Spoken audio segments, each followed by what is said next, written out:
I've been warned many, many times to keep it short, stupid. I usually don't listen. Today, I am listening. It's exciting that so much is happening here today. And I want to keep my part very short because we came not to hear Behringer speak, but to have two people talk something about books, which kind of intrigues me a little bit. Most of you know Sally. She's been around forever and ever and ever, and she's actually the same age as my son. So she's pretty young and whippersnapperish. But to give you a very little background on her, it's rather interesting. If I get on the right page of my notes, otherwise it won't be interesting at all. She graduated from ASU, and I'm thinking, Sally, it had to be about 1982. 86. Okay. Okay. If you want, that's fine. Her first job was becoming my very favorite Random House rep right after she got out of school. I won't go into the sad details the first time we met, but we have spent many, many years together. And let me tell you, if you want to know what a book rep does, because we have two book reps here today, one is a bookseller, one is a book rep. Their job is to help me in those days to really use my brains, which were in short supply those days as well, and being the best picker of books for my clientele. And a good rep does that by kind of arm wrestling. I don't want to be bombarded with every single book in her bag as being the very best book that was ever written since Gutenberg. And, I quickly get turned off. But I also don't want to be the one who skips. So that when Mrs. Jones walks into the store, she said, I've been to the club last week and everybody is talking about XYZ. And I'm sitting there like a big dummy who's never even heard of the book. So Sally, for all of those wonderful, wonderful, wonderful years, thanks a million. But thanks even more because that led to her becoming my manager just a few years later. And for 3 years, she spent the time with me, putting up with me, just making life wonderful for me. And after 3 years, I was ready for retirement, not because of her, but in spite of her. And she became the owner of Park Road Books. The memories are absolutely wonderful. I could go through a whole bunch of other things, but the thing that I admire most about Sally is that she took over the bookstore at a time when bookstores in general were not known as to whether they were going to live much longer. It was surround and drown time when the big guys came to town. And I think in 1992, it was that something like 15 bookstores opened within a reasonable distance of Park Road Shopping Center. And they figured, yep, you got one good bookstore, we'll get rid of them and we'll pick up what's left over. Well, because of Sally, that didn't happen. She picked up at the right time, in the right store, in the right place, with the right staff, with the right attitude, and held that together. Sometimes we both wondered whether it was going to make it, but make it, it did. And I speak also just with a quick word of encouragement because people say, that's the only bookstore left, the only independent bookstore. True, because it is the only one of 13 independent bookstores that made it through.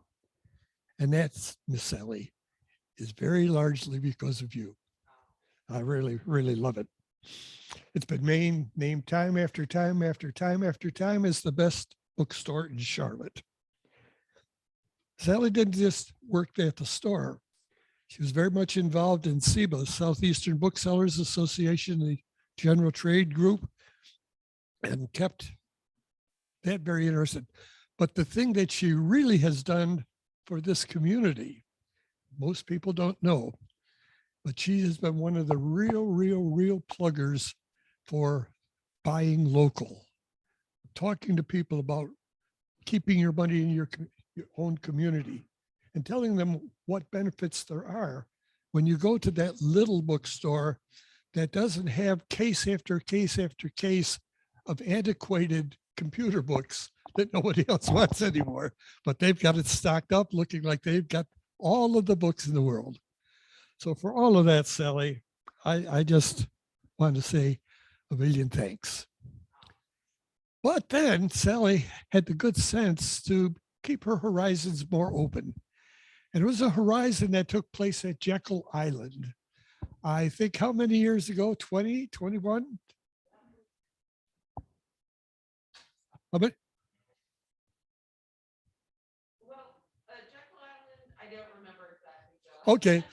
Well, what it led to, of course, was some 19 years ago this year, she and Fraser joined in many other ways and became man and wife. So let me tell you a little bit about this guy. This guy graduated from University of Alabama, and then was Alabama first and Florida State second?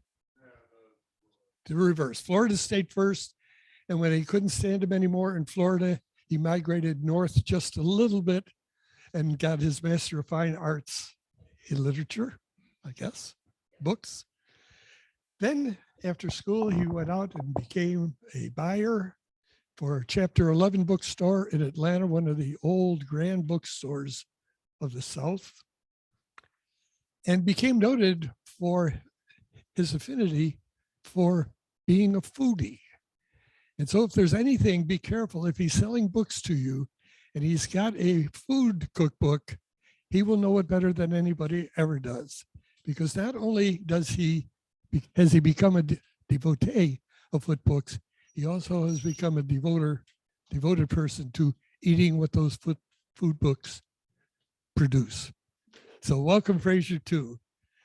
Two of you, as you've already heard the testimony, this club appreciates everything that you have done for book selling, for this community, and certainly for us. Welcome, welcome, welcome.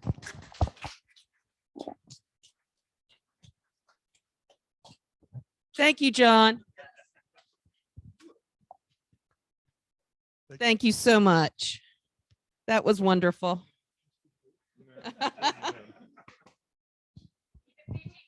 Okay. Thank you so much for having us here. We're thrilled to be back in person this year. So hopefully we'll continue going forward in person and we won't go backwards. So I appreciate everything that Rotary does, and especially Dilworth Rotarians. I have seen you ring bells. I have seen you do so many wonderful things for this community and the world. So we really do appreciate it. And we're here for you. So let's get to the fun stuff. Let's get to books. So, okay, let's see.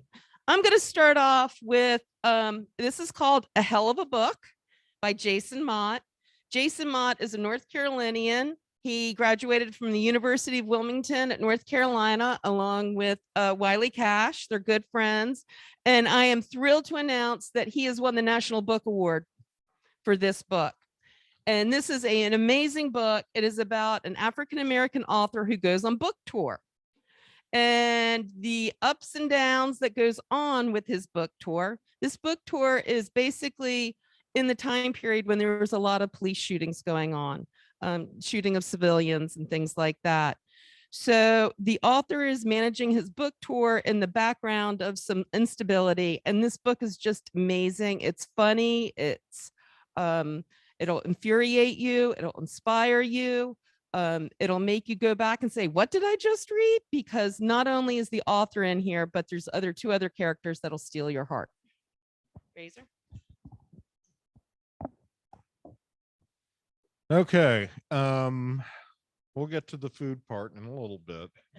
Never fear. But first, we're going to talk a little bit about sports. Now, if I had my druthers, I would be wearing my National Championship 2021 Atlanta Braves hoodie And oh, and I'm wearing a my mask is a mask from Bard's Alley, a bookstore in Vienna, Virginia. So it's in suburban DC. So if you find yourself in that area, go see him. The buyer and I bonded over our love of horror literature, and I'm not going to talk about any of that, so don't worry. Well, they're one of my favorite horror writers put out a novel in 2020, in July 2020, and it was about a pandemic. And everybody was like, "What were you thinking?" And he's like, "I finished the edits in November of 2019." So anyway, we're going to start off with a book called The Baseball 100. This is a book designed to be argued about. It's the 100 greatest baseball players of all time, from up to the best. I already have some problems with it. My favorite player ever is Greg Maddux of the Atlanta Braves. And he's in there at number 31. Glavine and Smoltz did not make it, but here's where I run into the problems. Number 1 is Willie Mays, as it should be. Number 2 is Babe Ruth, as it should be. Number 4 is Hammer and Hank Aaron, as it should be. Number 3 is Barry Bonds. There is no asterisk in this book, and I deeply have a problem with that. Oh yes, and the author Joe Poznansky is local, and we have autographed copies of the book. And any baseball fan will love to find this under the tree. Yeah, he told us he wrote it. It was meant to be argued about. So it is provocative. So we have more books coming in. As you know, there's supply chain problems, but we have more books coming in. So if you have somebody that you would like it personalized to, Joe is available to do that as soon as the books come in. And they promised us, if not this week, next week. And it looks like it's going to be next week now, unless the books come in while I'm gone. Okay, so my other book is the Once Upon a Wardrobe by Patty Callahan. Patty Callahan is a friend of the stores, and we love her dearly. She used to write sort of romancy books under Patty Callahan Henry, and she wanted to write different books. And so she had to drop off her married name. And so she's writing these wonderful books now, and I have signed copies of these. So this book is based upon The Lion, the Witch, and the Wardrobe.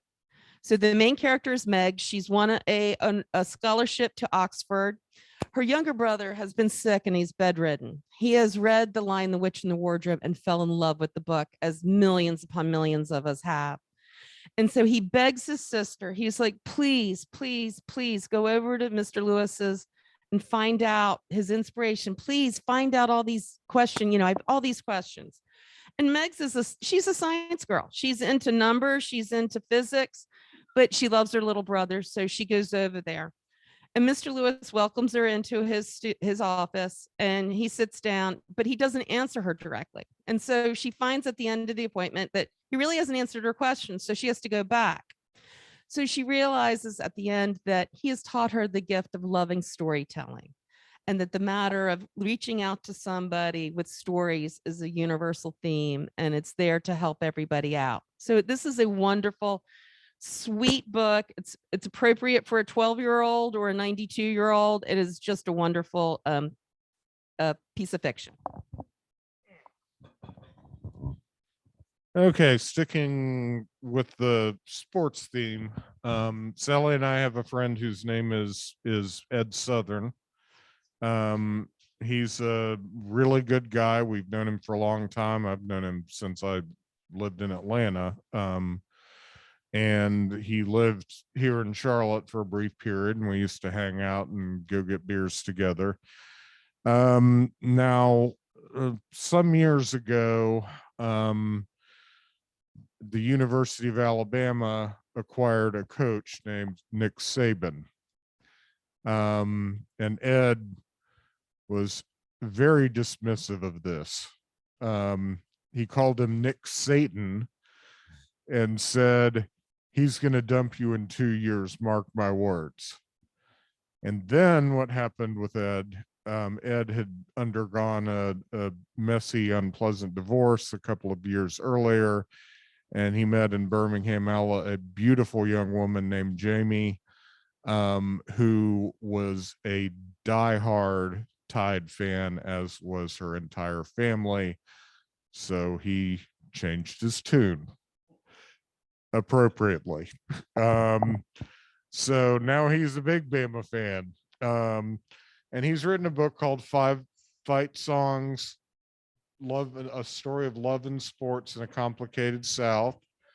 It's about Jamie, who is, like I said, a beautiful, wonderful person, about sports and about how being a Southerner is complicated, which we all know about that. It's just, he's a beautiful, graceful writer. I really enjoyed this book, and I don't think he's coming for a signing or anything, but oh, he already did. Do we have any autographed copies? Oh well. Anyway, it's still a great book for a sports fan and a fan of love memoirs. Okay, the next book I have is The Tannery, and this is by Michael A. Almond. Michael used to live in Charlotte. He's an attorney. Him and his wife, Helen Ruth, now live up in the Blue Ridge Mountains. And during COVID, when everybody was shut down, Helen Ruth said, David, you've been talking about writing this book, so now I'm kicking you and locking you into the office, and you have to stay there till it's done. He'd been talking about this book for years. In Wilkes County, there is a place called the Tannery, and there's a picture here, and I know you probably can't see it very well. The Tannery was the largest employer in Western North Carolina in 1900. That's because they used the chestnut trees to tan tides. That's why it was the Tannery. And so he always wanted to write a book set in history about this place called the Tannery. And so what he did was he basically did, this is historical fiction with a murder mystery involved. The main character has been accused of killing the owner of the tannery's daughter. Her body is found by the riverside, and he is thrown in jail quickly because he is African American, and he's the scapegoat. He's thrown in prison, and it looks like it's going to be wrapped up, and probably he'll be killed in short terms. But a lawyer offers his services and starts investigating. The closest I can compare this book to is To Kill a Mockingbird, just different time, place. When you read this book, you realize not a lot of things have changed, and a lot of things have changed. We have quotes about that. But this book is powerful. It is available in paperback and hardcover. And Mr. Almond will be coming to the store if you'd like to have some autographed copies.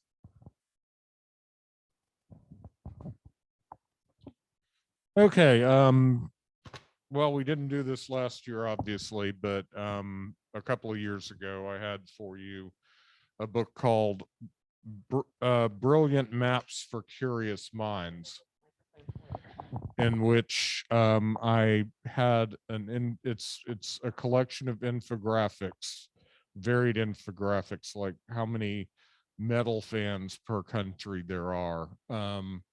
And one of the most striking was they took the country of Chile and superimposed it next to Europe, and Chile goes from the bottom of Spain to north of the top of Norway. So now I have North American maps for curious minds. Here's an interesting one.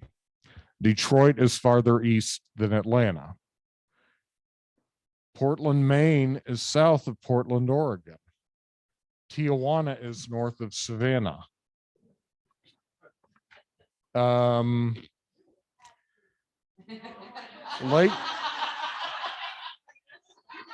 Lake Superior is only slightly smaller than South Carolina. Now, if every state were the size physically of Rhode Island, anyone want to guess how many states we'd have in the Union? 125? 2,457. And they get 2 senators. Okay, and here, for instance, is a map of the highest paid public employee by state. Okay, now let's guess. What do you think? Who's the highest?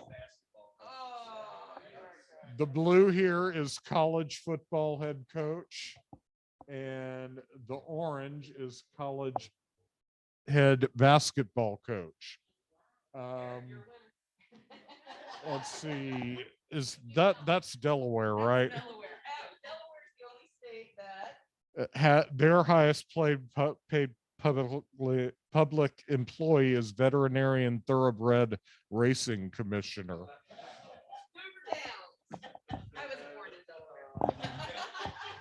In Maine, the highest paid state employee is a university chancellor. Fancy that. And I mean, there's just all, this is the largest American football stadiums and their seating capacity, number one being Michigan, which can fit 107,000 people in there. And these are the 38 states that have a smaller population than New York City. So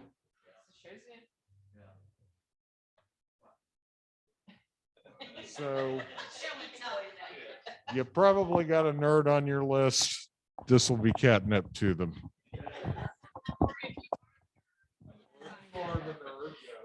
It's a great thing to put on the coffee table. It gets everybody involved, even kids, even little kids. And that's the beauty of it.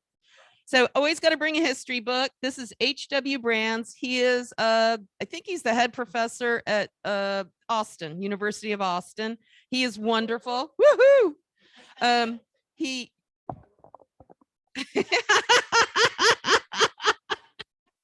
So his new book is Our First Civil War, Patriots and Loyalists in the American Revolution. As John Meacham says, Americans forget that we've always been at war with each other, always. Even at the very beginning, because when we fought the American Revolution, we were uprising against a government. It just wasn't the government we wanted.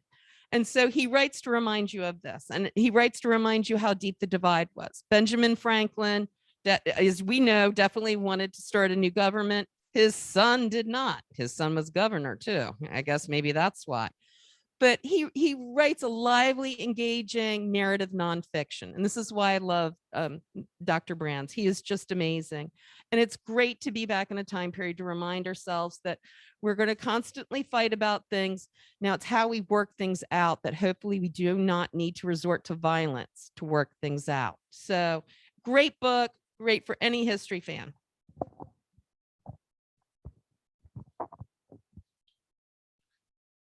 Okay, we're going to get to the cookbooks shortly, but we're going to show one now that's a little more tangential. This is Gastro Obscura, a food adventurer's guide. Perhaps you've heard of Atlas Obscura. It's a great website. They've got a second edition of the book out.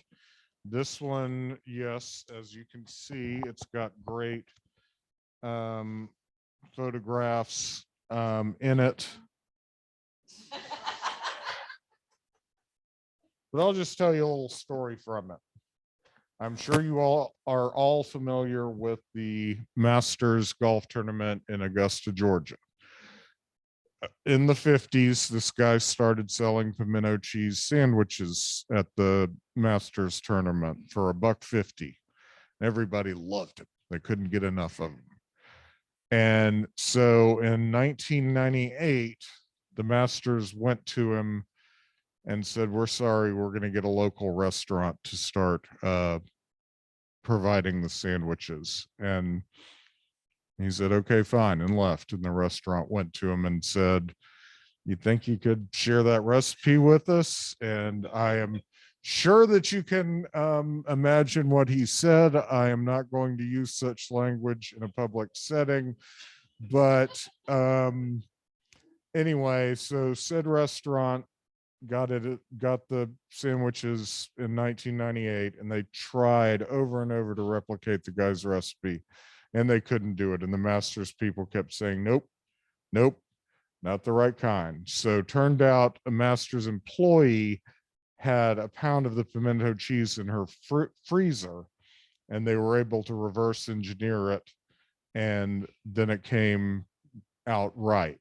And so they sold it until 2013, and the master's people said, you know what, we think we'd like to take this in-house now. Thanks for doing this for a decade, but we'll take over now. And they said, oh, by the way, can we have the recipe? And again, I'm sure you can imagine what their response was. It was very similar to the first response. And so the sandwiches there, the pimento cheese sandwiches, have just never been the same. I'm sure they're perfectly good pimento cheese sandwiches, but they don't have the magic that the originals did. And this book is chock full of stories like that. I mean, look how fat it is. It is full of this sort of stuff all over the world, including right here in the South. I guess I'll just hold this microphone the entire time. Now I'm teasing. Okay, so the next book is Ann Patchett's These Precious Days. Ann Patchett is normally a novelist, but she has written nonfiction, and she has written a book now that would be great for everybody. They're essays, and they're essays. A lot of these happened pre-pandemic. Some of them happened in the pandemic, but she realized these are our precious days. Every day that we wake up and see the sunshine and see our loved ones is a precious day. So she has wonderful essays in here. One about being on book tour where she meets Malcolm Gladwell's assistant. And it turns out that Malcolm Gladwell's assistant had a rare form of cancer. Anne is married to a doctor, and she was conversing with this woman over the internet, and found out that the doctors were sort of floundering. And she said, you need a quarterback. You need a doctor that's going to quarterback this. And she volunteered her own husband. And luckily he's in Nashville, great hospital system there. And it's just about how we can reach out and touch one another. And this is what Rotary is about. You're helping people across the world by doing this. So she writes wonderful essays. If you've never read her, this is a chance to. There's just so many wonderful, good things in here to read. And this is perfect for somebody that doesn't read a lot. Maybe you can just pick up one, put it down. It's perfect for your great aunt. It's perfect for your niece. Ann Patchett, I did meet her before her first book was published. We were at a SEBA convention, and I'd read her advanced reading copy. And I told her, I said, I just loved your book. It was called The Patron Saint of Liars. Great title, right? And she said, oh, I'm so glad you liked it. And I hope it all works out because I've been fired from every job I've had.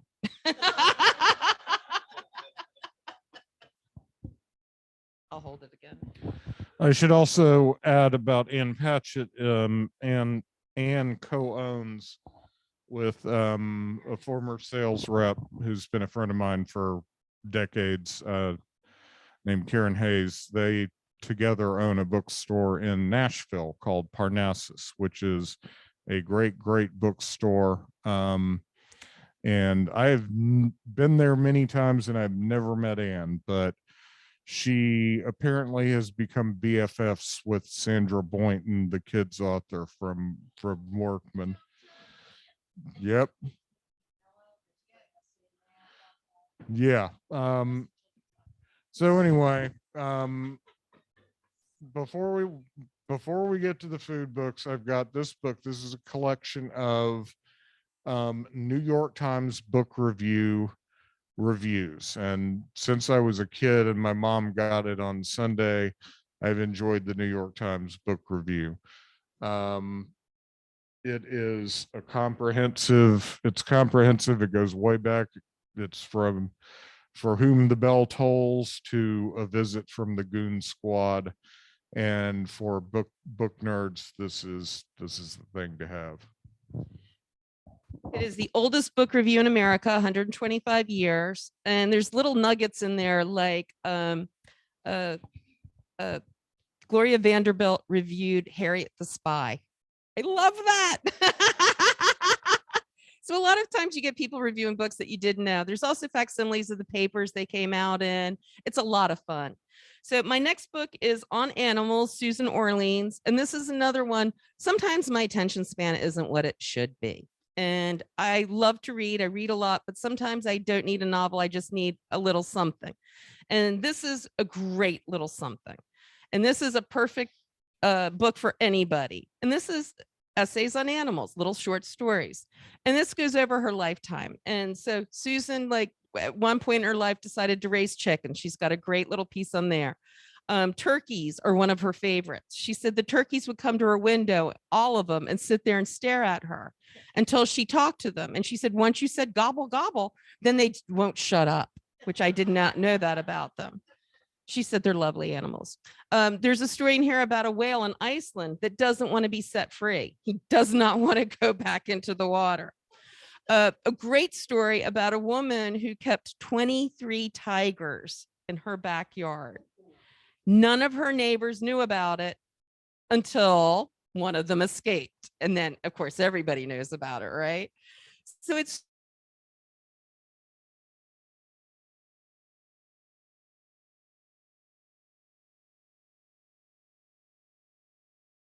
search and pick up on animals.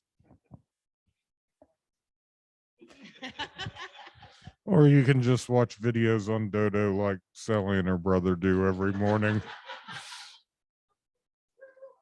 Okay, we're getting food adjacent here.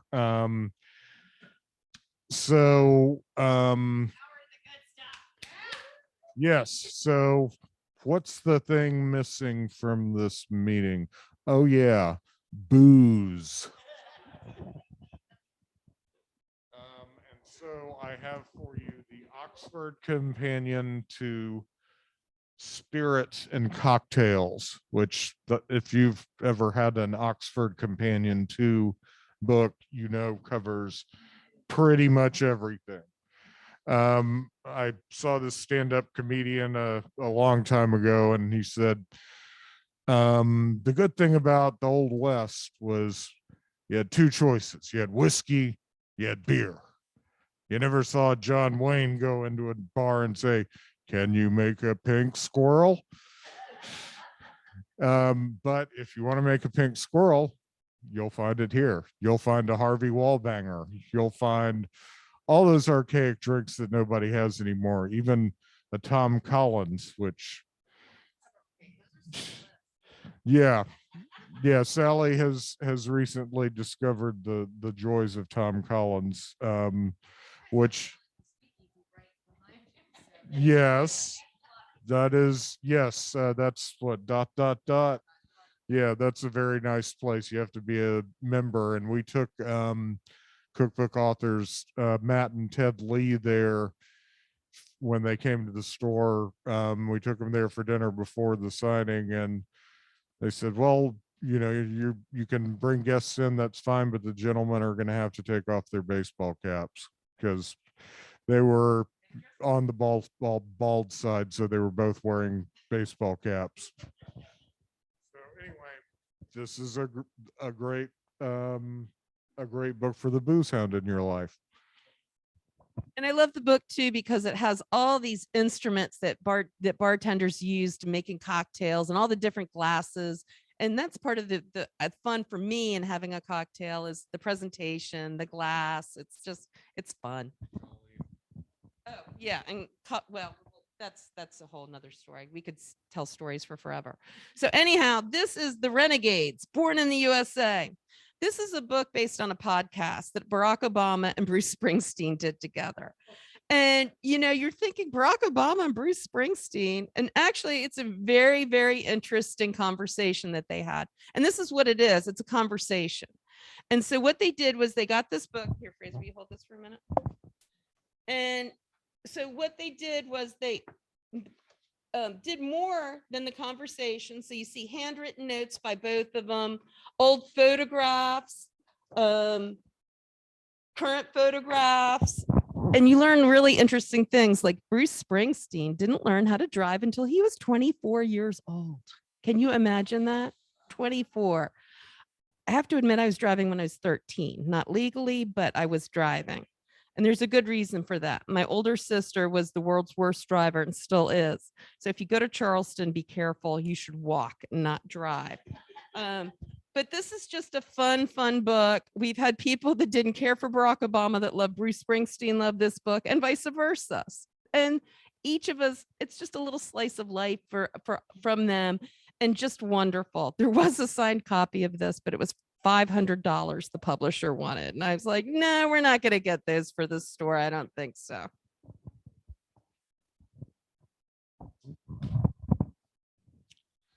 Okay, now we get to the cookbooks. Now, as John has mentioned, I'm something of a foodie. I like to cook. One thing I don't really do is bake much. I can make a pretty good key lime pie. I can make a pretty good Atlantic Beach pie, like the one they served in Crook's Corners in Chapel Hill for a number of years. That's basically a lemon pie with a saltine crust, so it's very interesting. But now I kind of want to start baking because of this book.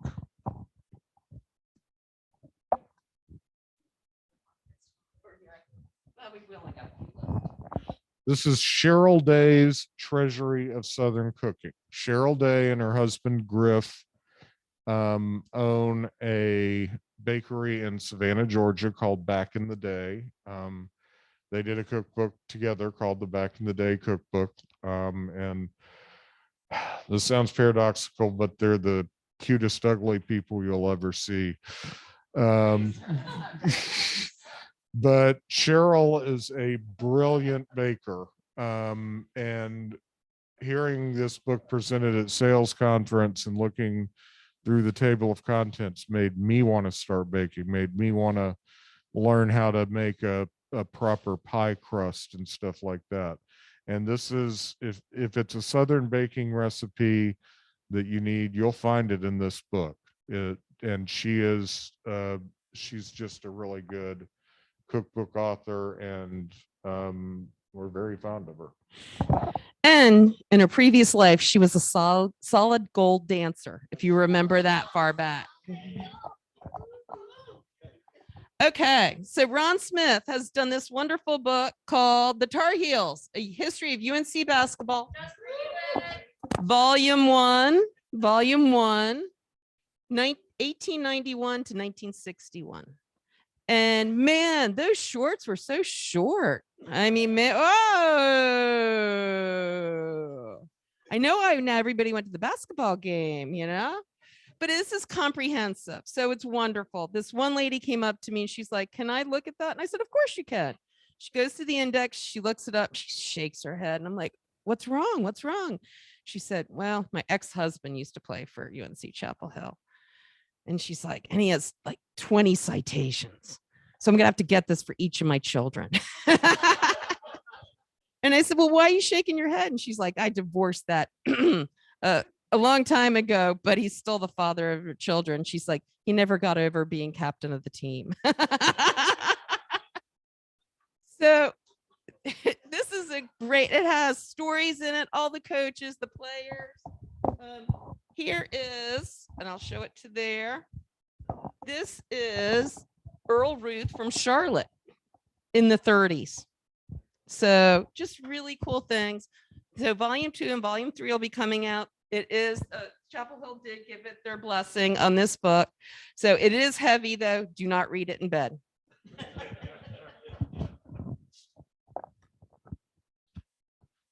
Okay, for my final book. Sally and I used to get the Sunday New York Times in paper form. Actually, we got it delivered every day in paper form, but we'd, go to some restaurant and spread out and read the Times. And then it just became too much of a pain. And so we subscribed to it. And so now I read it on my iPad. And they have a lot of recipes and food articles, but to access those food articles, you got to pay extra to access the recipes rather. And I paid it and I never once regretted it. Our saved recipe box is something like 250 recipes now. and I've made some real good stuff out of that. Just what was it, Wednesday? I made the soy glazed chicken breast with quick pickled cucumbers, which is a favorite in our house. And it's really good. So this book here is the New York Times cookbook, Recipes of Record. As you can see, it's slightly massive. They are all generally well tested and very cookable. Yeah, the lie flat thing is a feature. Most publishers are making that a feature in their cookbooks now because it's really irritating to have it, close up on you when you're in the middle of cooking something. I have made a lot of recipes in this cookbook, and they're just, it's a good comprehensive one. It's not quite Joy of Cooking, but it's pretty close. So anyway, that's me. And my last book is Bland Simpson's North Carolina, Land of Water, Land of Sky. This is a love letter to North Carolina. Bland Simpson and his wife and Tom Earnhardt and Scott Taylor have traveled the state of North Carolina from the coast to the mountains. There's 3 parts to this book, and it's sort of it's a love letter. So he writes loving essays along with these wonderful, absolutely great pictures. And it is just, it's a wonderful, wonderful coffee table book. And it reminds us how much we have to offer in North Carolina. He doesn't just talk about our topography. He also talks about a little bit about our politics, the special things that make North Carolina so special. So this is done by the University of Chapel Hill Press. He's going to come to the store to sign copies. So if you'd like a personalized one, he's happy to do it. And we are just so lucky to live in such a beautiful state. I got here by accident of being transferred. My father was transferred from Delaware, working for DuPont. And at 13, I thought it was the worst thing that ever happened to me. And it turned out to be one of the best things. Well, right after meeting Fraser, it's the best thing. So thank you so much. Once again, we have supply chain issues. So we're going to try to get that book in for you. Give us a call, email us, whatever. We will help you get the books. We wrap. Anything we can do to help you out. We love you. Merry Christmas. Sally. Thank you, Sally and Fraser. If anyone wants, do you have anything for sale today? Okay. So for those of you in the room, if you'd like anything, you can see Sally and Fraser afterwards. I believe I saw order forms somewhere on the table. Maybe, maybe not. Maybe that was something else. Maybe I'm selling someone else's things. Let me, printouts of the book. So, and if you would like to gift an underserved child a diverse book, Park Road Books also has Promising Pages diverse book wish list. So please feel free to pick up a diverse book at their store as well. So we also believe in buying local. We want Park Road Books to stay around for long after these 2 lovely people are no longer on the planet. Hopefully books in paper form will still, I know that was kind of morose, wasn't it? I'm really sorry. Yeah, sorry. It was, yeah, forget it. Y'all. Yeah, that's just my style. Open mouth, insert foot. But see, Eric's not surprised. He's like, yeah, it's just a Friday for us. Everyone always asks us, do you think, paper books, well, what do you think about, online reading? And we're like, no, it will never take real books away. So, let's go ahead and wrap it up. If everyone would please stand and let's do, oh, wait, no, sorry. Pass the bins up. And then, Sally, would you mind picking our winning raffle ticket?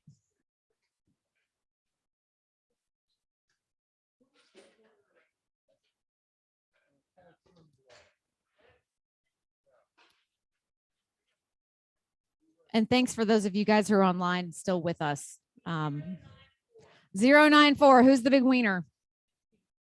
Yeah, woo! Excellent.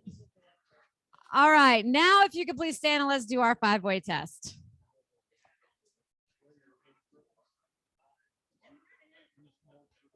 All right, party people in the middle, let's go.